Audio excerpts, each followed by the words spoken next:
Free online, and as Christine mentioned, also presenting with me is David Noyes.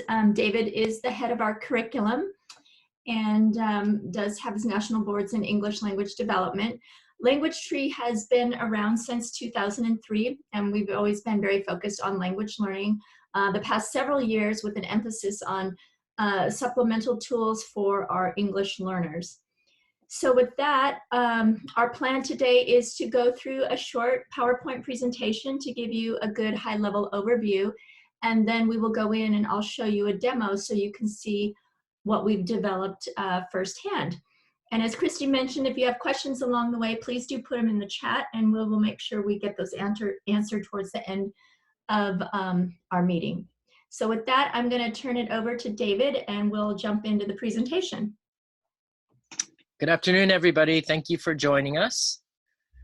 We just wanted to give you a little bit of background on kind of the impetus around the work that we've done with this online platform. I work in Long Beach Unified School District, and I am assigned to middle and high schools in the district, and working with our English learners there. And over the last 3 years, we've had an influx of newcomers or emerging speakers with very different types of, very different typologies. Some of them are just recent immigrants. We have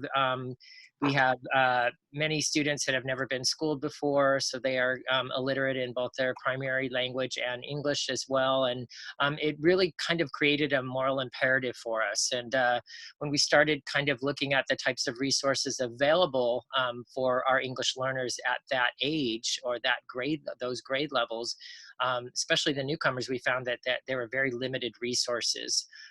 Additionally, there's been some shifts in language development as we start looking at language being integrated into the content area, as well as really looking at foundational skills and unpacking those for our English learners that are in middle and high school.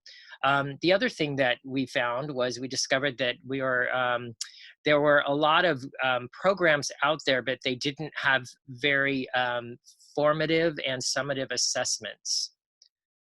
So these were kind of the things that we were looking at around kind of setting up a comprehensive program.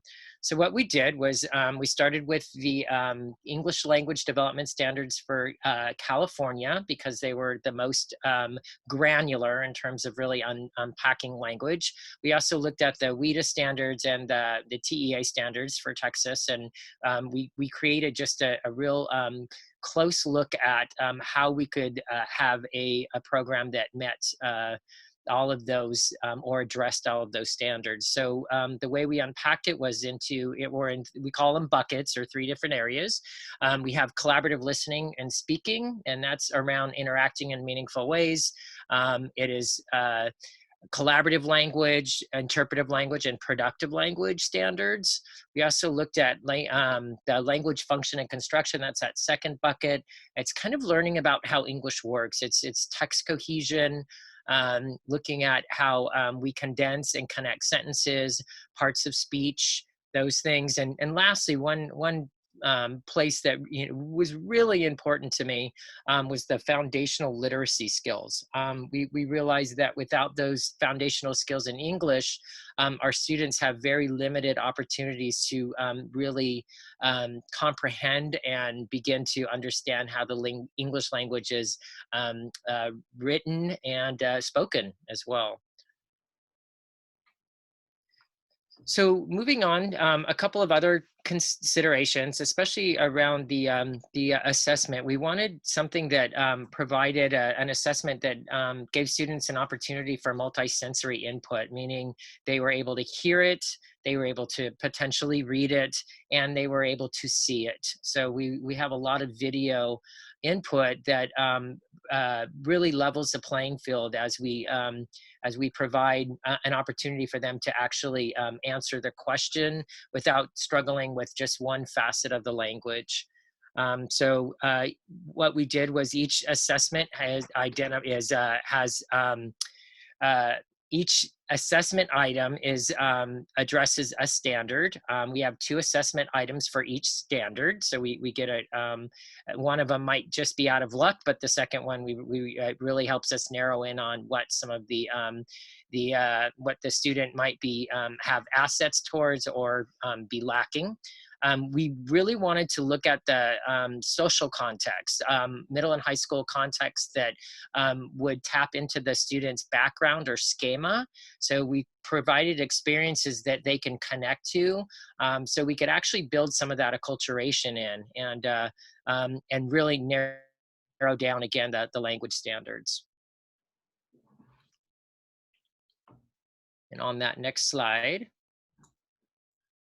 So what we're looking at is our three specific buckets with parts connected to each of those buckets. We have the foundational literacy skills with a focus on letter knowledge, phonemic awareness or phonological awareness, and phonics. Collaborative listening and speaking, kind of those three modes of communication: collaborative, interpretive, and productive. And lastly, the language function and construction, where we're looking at text cohesion. And that's really, that's across the disciplines: math, science, social studies, expanding and enriching ideas, and connecting and condensing ideas. Great, thanks, David. I'll talk for a minute about the assessment modules. So as David mentioned, we have an entry assessment, just to kind of see where a student is at. And then we have an exit assessment with the intent for the student to take it after they've gone through all of the lesson modules and the teacher has used the downloadable in-class materials. And obviously with the intent of being able to see or gauge growth. One of the things that we did unique to our assessments that's very different than how the state does their testing is we only put 1 standard per question. And as David said, we have that question or that type of question in there more than once. The reason for that is it allows the teacher to see how that student did, but gives the data down to the skill level. So to know the actual skill where they're having struggles. And we did a very robust assessment. So those 3 buckets that we keep referring back to, each bucket has 25 questions. And so once they go through all of the assessment buckets, it's a total of 75 questions. And again, we try to do everything humanly possible to help the student understand what's being asked. So we use this multi-sensory technique. So we have video and audio support, and we wanted to make sure and have equity of access for all the students. So where some students may be able to hear something and they can click the audio button, whereas someone may do better, actually reading the text. So again, just trying to help them as best as possible understand, the assessment questions that are being asked. And then the first lesson module is the foundational literacy skills. So in this particular module, there's a total of 9 lessons, and we use a very similar format because we wanted to have a uniform way of teaching this in an online fashion. So we have like the virtual professor, as you can see on the left-hand side of the screen, and the virtual professor is giving the input or the lesson. And we use text on screen, we highlight the verbs, so we try to make it very clear what's being taught. And then from after they do the video input piece, then they have the interactive components, which are fun interactive pieces that help them learn and reinforce what was in the video input. So you can see on the right-hand side the different topics or lessons that are covered in foundational literacy. So everything from letter identification and vowel consonant discrimination down to sentence syntax. So the other 2 lesson modules, this is the lesson module around the collaborative listening and speaking. Again, on the right, you're going to see the actual language standards that are integrated into each individual lesson. again, we did want to focus on building some of that schema or adding to the schema around school culture, and as well as some science. We wanted to integrate some science standards and social studies standards that the students could connect to, that that we thought might be exciting for them. Not necessarily connected to the actual standards themselves, but something that they kind of a worldview of some of these things. So that's another way that we were able to kind of address a multisensory approach, and also tap into their interest levels as well. And then the third bucket, the language function and construction, again, when you're going to see the connected standards there on the right, providing multisensory input, lots of graphics, visuals, things that they can connect to in their daily lives.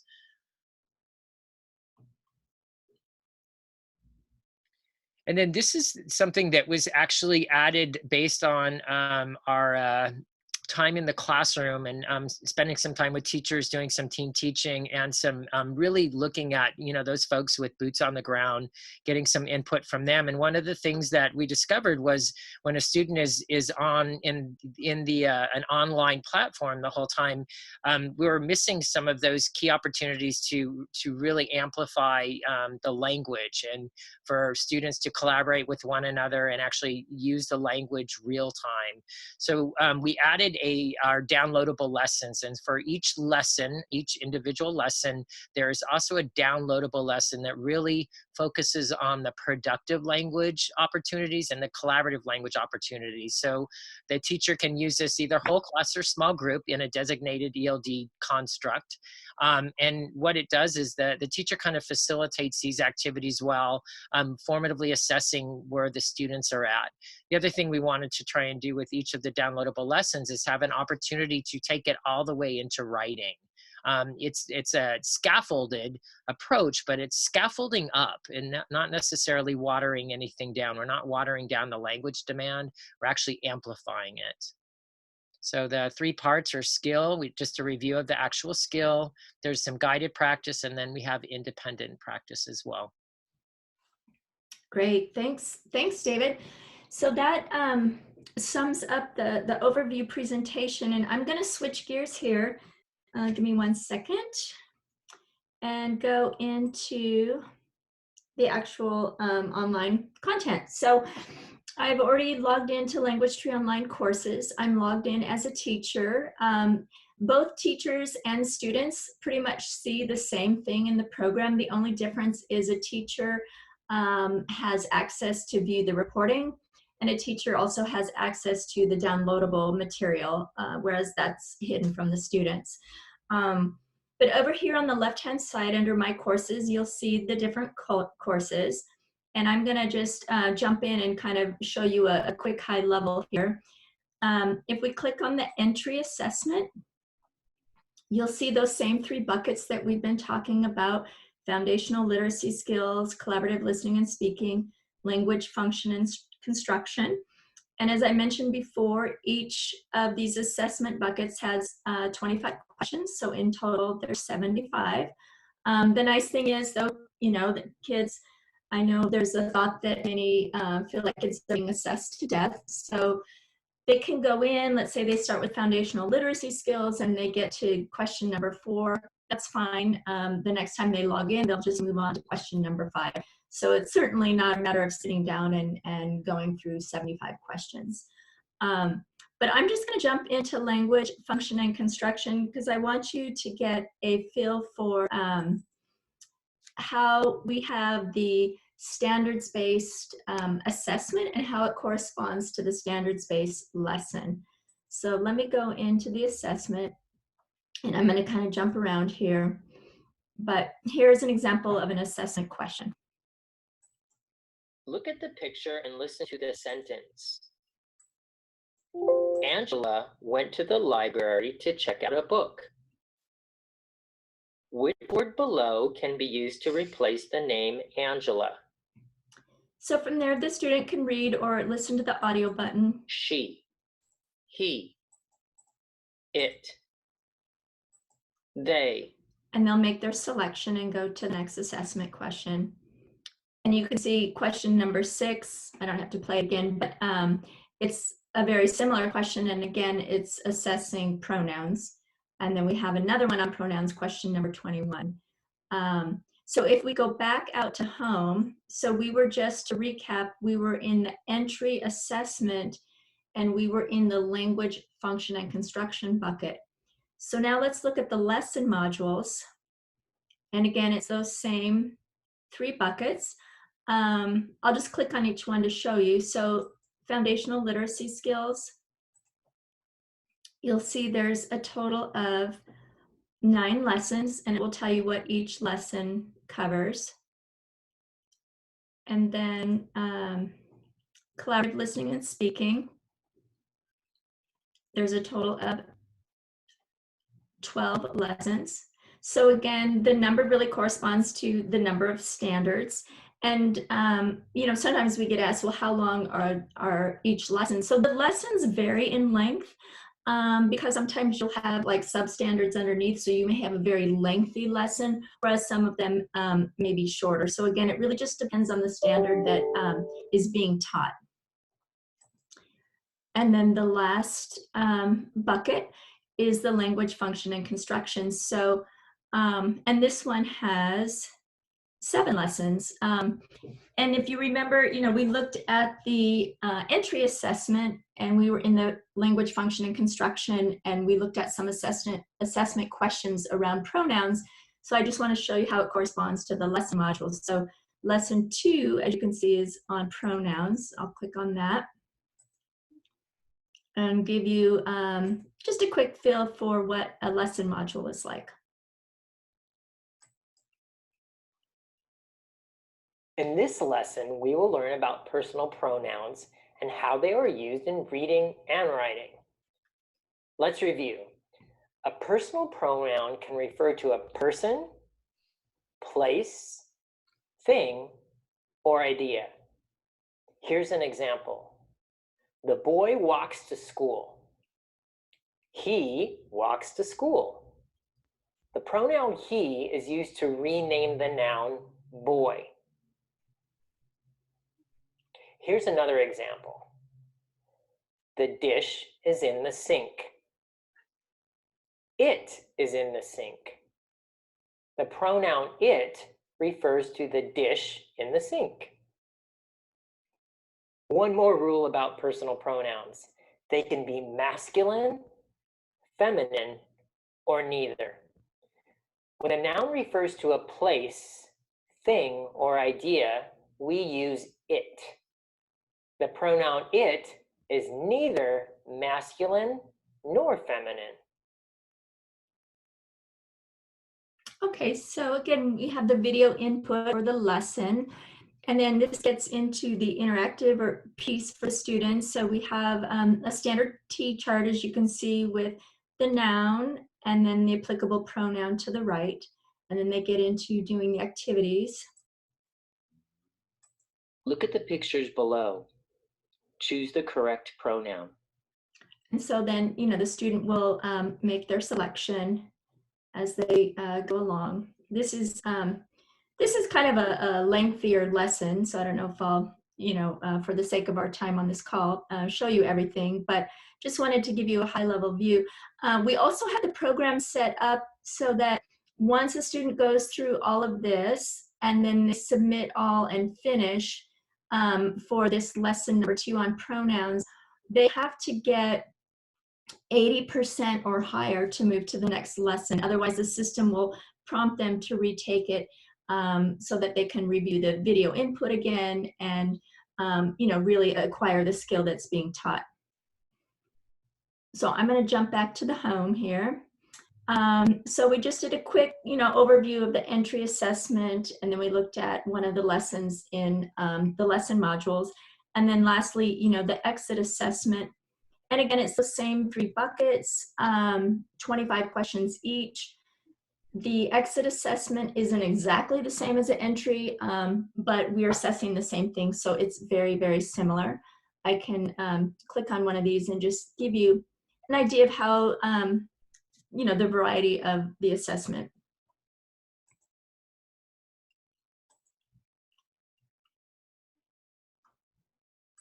Watch the video on how honey is collected. Bees make honey. A beekeeper collects the honey. First, the beekeeper collects the honeycomb from the beehive. Next, the beekeeper puts the honeycomb in a machine called extractor. The extractor takes the honey out of the honeycomb. The beekeeper pours the honey into a jug. The honey must sit for 12 hours. Finally, the honey is put into jars or containers. Now the honey is ready to eat. Which sentence below expresses an opinion about the work of a beekeeper? So again, I think you get the gist. They can listen or read, the answer options. I want to show you a couple things before we wrap up the demo. So we've talked a bit about the downloadables. So if you go into the entry assessment, well, first I'll show you the reporting. So under the entry assessment, after your students have taken, the 3 buckets of the assessment, you can go to grades. And then you have, all the data about how they did. So this, of course, is a demo account because I can't show you real student data, but, it has some dummy information in there. But it's useful information on the grader report because you can look at, for example, language student number 4 in the collaborative listening and speaking assessment. You can see the percentage, and you can click on this here and actually see in red the ones that they missed, and then you can scroll down and see which ones those were and what was being asked. Then we have the overview report. That's just a really high level. You can select one of the students, and it just tells you in each area how they did. To me, the most useful tab is the student report. And for this one, you can select your student. And then to the right, you'll see, for example, here's collaborative listening and speaking. You can show the report, and it will tell you the skill. For example, in the collaborative, there's a total of 8 questions. They got 6 out of 8 correct, and then we have a description of what we were assessing. You can see here in productive, they've got 4 out of 10 correct, and it will tell you the description of what was being assessed. So kind of going along with that, if we go back to the entry assessment and we've looked at the reporting, then you can scroll down to the bottom of the page and you can see it's hidden from students, but those same 3 buckets, if you click on one of them, you will see, or I'll click on collaborative speaking and listening. So there are 12 online lessons for collaborative listening and speaking, and then there are 12 downloadable lessons, and these are the ones that teachers can use in their designated ELD time, either whole class or small group instruction, depending on the levels of the students. And I'll just click on one to give you a feel for what it looks like. And we tried to be, very specific about the instructions of what to do. And one of the things that we wanted to make sure is that we had everything right there for teachers, that they didn't have to go and look and cut out any picture cards or anything like that. If there's anything you want to add, David, feel free, but I'll just kind of scroll down just to give everybody a feel for a downloadable. You know, this was just such a worthy addition to the program, because teachers were really able to, you know, when they started looking at some of the gaps that the online platform or that the students had naturally, that they were able to go in and dig a little bit deeper with these downloadable lessons and really get a feel or a grasp of whether or not these students were actually meeting these language standards. And they found that the kids loved it. They were having some fun with it. So just because of the nature of the multisensory approach and opportunities to actually engage in the language, which is really where we want to land with all this stuff. So. Great. Okay, well, thank you. So just one last thing that I didn't touch on that I wanted to touch on really briefly. So, you know, we looked at all the standards-based content, the standards-based assessments, the standards-based lesson modules. Just want to touch on for a minute, we have one other section called American School Culture. And this was developed purely for our newcomer students, because we just, you know, we saw the need and we talked to so many, and David mirrored a lot of these students, and we talked to educators across the country as we developed this. What are the things that our newcomer students need to know to help them with acculturation and be comfortable in their new country, in their new school environment? And so we broke it down into 6 chapters. And so each chapter follows a very similar format. So you can see the video content for the culture piece. They can select either English or Spanish. Then we have the interactive piece. So that's, you know, the same thing. There's a video input, and then there's the interactive components to help reinforce what was being taught. And then the 4th component is the vocabulary builder. And that is, again, more video content input with the interactive components, but it's scaffolded vocabulary that really, you know, builds upon their functional vocabulary. So I'll just scroll down and show you. So there's school day and school rules, class participation. That's, you know, really important at schools in America. And then school resources, where to go to get help, morning break and lunch. No better way to know a culture than their holidays and traditions. And then lastly, extracurricular activities. This particular one I love because, you know, there's no better way to make a friend and get to know somebody if they're your peer and they have similar interests. And like the online standards-based lessons, we also have downloadables for that as well. So again, you can click on the downloadable content for school culture, and the 6 online lessons mirror the 6 downloadable lessons. So I'll just click on one again to give you an idea. So very similar. So that is a quick high-level overview, but I'm trying to keep within the 30-minute time frame. And if anybody has any questions or anything, feel free to ask us.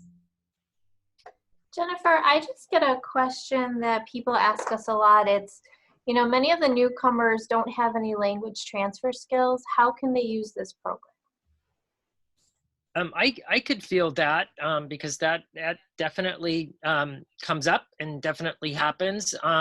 One of the suggestions we have, kind of one of the informational things that we send out to our teachers, is kind of ways to teach the program. But my suggestion around that is that you start with the American School Culture lessons and build some of that functional language, and just get students kind of acclimated into the vocabulary and the structure of the vocabulary, and wait on that entry-level assessment once you've kind of built a rapport and just some class building around that functional vocabulary. And then after that would be an appropriate time to move into the entry-level assessment. It also gives students an opportunity to get comfortable with the technology.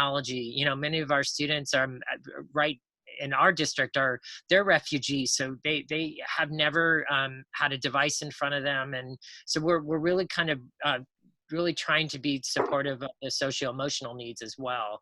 So just kind of gradually pulling them into the acculturation process. So I hope that answers the question. It does. The other one I have is, will this program last me through the whole school year? I can give you my background on that. If the program is taught with fidelity and the teacher is utilizing all of the resources, including the downloadable lessons as needed, and really taking the time to kind of enrich those lessons, just really making sure that the students are moving through them practically and really garnering the language lessons. Acquiring the language, it lasts about an entire year. We're also using them in our district in intervention. So we have after school intervention where we're focusing on some of the key parts, whether it's the American school culture lessons or the foundational skills. Again, our students have different gaps in different areas. So that's another place that we're using them. After school and Saturday school, as well as some of our parent training classes where we're kind of training them on how to support their students at home. This platform is actually, it's obviously accessible at home as well, so the students can go in and with the consent of the teacher, work within the platform at home if they have wireless access as well. Okay. And that looks like the end of the questions, so I'm just going to read the closing. First of all, thank you both, Jennifer and David. That was very informative. As we can see, Language Tree Online is an excellent solution for beginner language learners. So if you would like more information, have any questions, or would like to request a quote, please contact us at Studica. You can reach us via email at info@studica.com or call us at 888-561-7521. And again, I will be sending a follow-up email with the recording, so if you have any questions, you can reply to that as well. Thank you and enjoy your day. Thank you. Thanks, everyone.